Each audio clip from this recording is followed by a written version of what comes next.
बात करते हैं 4 जून को आए उन नतीजों की जिनका असर देश के भविष्य कहे जाने वाले लाखों छात्रों के भविष्य और जिंदगी पर पड़ रहा है। जिस वक्त पूरा देश लोकसभा चुनाव के नतीजों को देख रहा था, इसके आंकड़े को समझ रहा था, उसी दौरान एक और रिजल्ट आया। नेशनल टेस्टिंग एजेंसी यानी एनटीए ने नीट परीक्षा परिणामों की घोषणा की। इस साल नीट अंडर ग्रेजुएट परीक्षा में 13 लाख से अधिक छात्र छात्राएं पास हुए हैं। लेकिन पिछले कुछ घंटों में नीट के नतीजों की चर्चा ज्यादा हो रही है क्योंकि इसमें टॉपर वाली गड़बड़ी सामने आई है। नीट यूजी देश भर के मेडिकल और डेंटल कॉलेजों में प्रवेश के लिए एकमात्र परीक्षा है। ये एक राष्ट्रीय स्तर की प्रवेश परीक्षा है जो एनटीए यानी नेशनल टेस्टिंग एजेंसी द्वारा आयोजित की जाती है। एमबीबीएस, बीडीएस, आयुष और बीवीएससी और एमएच सीटों पर प्रवेश के लिए परीक्षा के लिए आयोजन किया जाता है।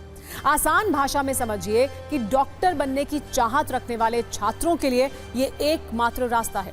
लेकिन आरोप है कि इसमें टॉपर वाला गोलमाल हुआ है जो तेजी से ट्रेंड कर रहा है। हर तरफ इसकी चर्चा भी हो रही है। एक परीक्षा में 67 टॉपर चुने गए हैं, सबके अंक बराबर हैं। ये अपने आप में एक आश्चर्य है। आप 3 बड़ी बातों से समझिए कैसे नीट के रिजल्ट में गोलमाल हुआ है। इस रिजल्ट में 67 छात्रों के अंक 720 में से 720 आए हैं। मतलब टॉपर 1 नहीं, 2 नहीं, बल्कि कुल 67 थे।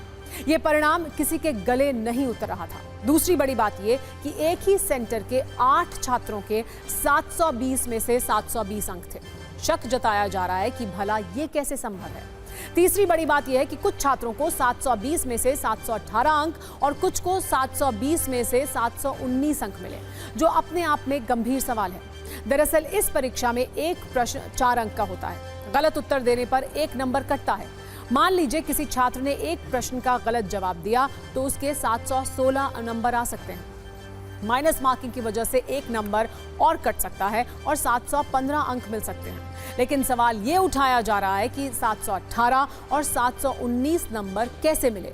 हालांकि नीट ग्रेस नंबर वाली दलील दे रहा है, लेकिन ये किसी के गले नहीं उतर रही। सरकार की तरफ से या होने वाली सरकार की तरफ से कोई जिम्मेदार पक्ष सामने आए जो इसकी जिम्मेदारी ले और उसके साथ साथ आगे का रास्ता बताए कि अगर इसमें कोई इन्वेस्टिगेशन होना है तो किस तरह का इन्वेस्टिगेशन होगा, ताकि कोई भी बच्चा, कोई भी पेरेंट किसी भी तरह की एंग्जाइटी में न रहे। एबीवीपी का मानना है कि एनटीए आज परीक्षा के परिणाम के बाद एनटीए के ऊपर प्रश्न उठना स्वाभाविक है, लाजमी है।